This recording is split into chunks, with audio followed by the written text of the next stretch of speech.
From Their Eyes, a Shadow of the Colossus based fic. Chapter 1. A Plan Set in Motion. In an ancient temple, in the middle of a vast and almost vacant land, a spirit named Dorman lamented. However, it was not a quiet lament, for that spirit was full of rage. He had been betrayed by those who he had watched over. In fact, he had watched over those beings for countless years in the communities they had set up in the lands. They had prospered in the lands. But they wanted to travel beyond the safety of the lands. It was incomprehensible why they would do that. They had come to the lands in the first place because the lands beyond were unsafe. The spirit took them in and helped them prosper. Dorman didn't even ask much, just the tribute he was due. He even had his brethren help them and protect them. However, the spirit hadn't realized what mistake he had made until it happened. He had been unaware of the betrayal that had sprouted in the ones who had come to the lands. It was like they did not want to pay the small price they had to live in the lands. Instead, they worked to convince the brethren to turn against the spirit. A fierce battle ensued, and many of the brethren and the people died. Dorman had resorted to making parts of the vast land inhospitable. He flooded sections of the lands and turned other parts into a vast desert, both of which ruined certain habitations.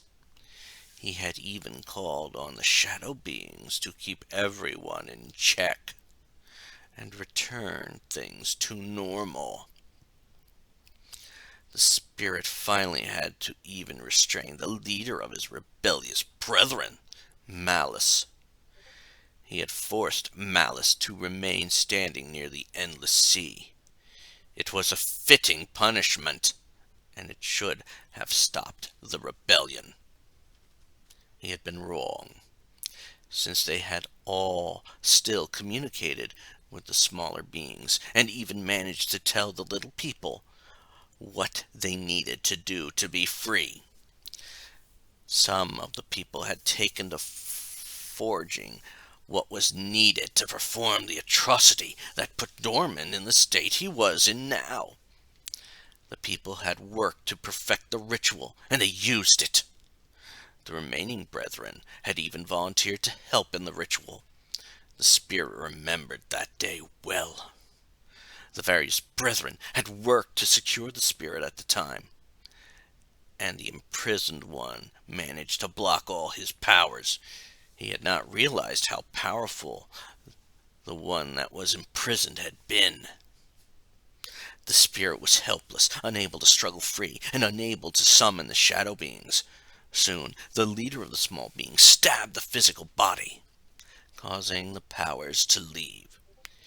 Each of the brethren absorbed those powers, and a statue of them appeared in the temple. Soon, the physical body died, and Dorman was contained in the temple, unable to pursue those who had turned against him. He was only able to watch the small people head out of the temple and across the long bridge to the realm they had left a long time ago. They had thought Dorman was confined in the temple, but the spirits still had some power left. He would watch as the people as they passed back into the other land. Time ran differently there, and ran differently at the top of the temple tower as well. That was the land Dorman longed to be back in, and he would return even if the brethren didn't. He went back to watching the small people. He saw them forming a community, and the one that performed the ritual was their leader. He watched the days pass, and the people multiplied. He also heard the leader vilifying the spirit. That made the spirit angrier. He saw time pass, and the leader set up a religion around his greatness. Eventually, others believed him, and only believed the leader. He saw some of them getting into families, finding loves. Then, Dorman saw something he could exploit. Something that would allow him to become free. Before he could act, Malice spoke in Dorman's mind. Don't you dare try to take control of them again. They wised up to what you do, like the others had. We even realized it now.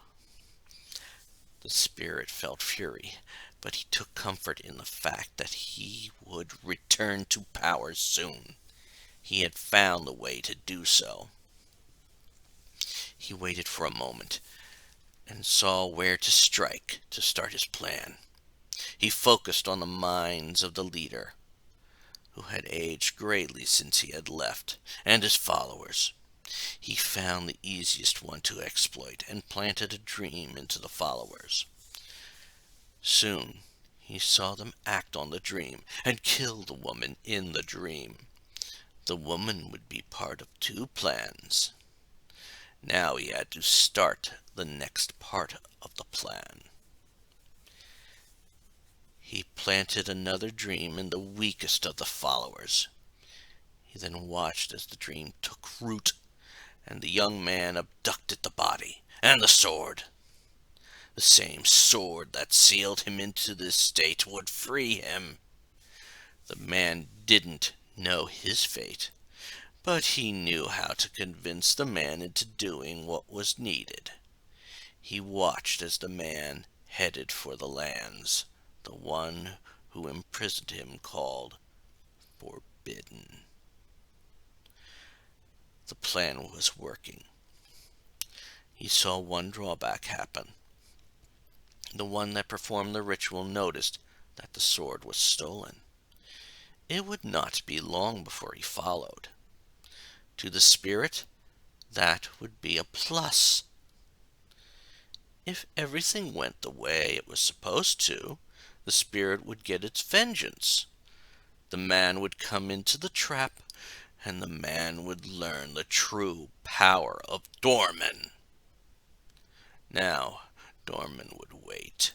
Dorman knew it would take time for the young man to reach the lands.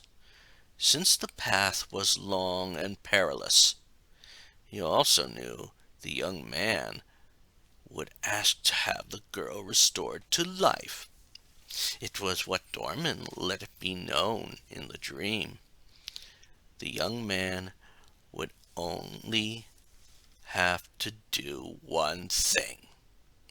The young man had to destroy the Colossi, the Brethren, and Dorman's powers would be restored. Dorman would also have a physical body again, hopefully before Iman would arrive.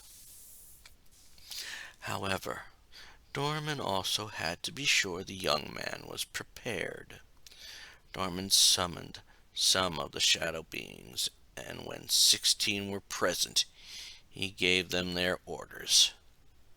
Wait for a young man to arrive and rush him. He will try to scare you off, so let him. Then follow as he frees me. Bring him here when he succeeds in each task. Dorman saw them all nod at once, and then go into hiding in the temple.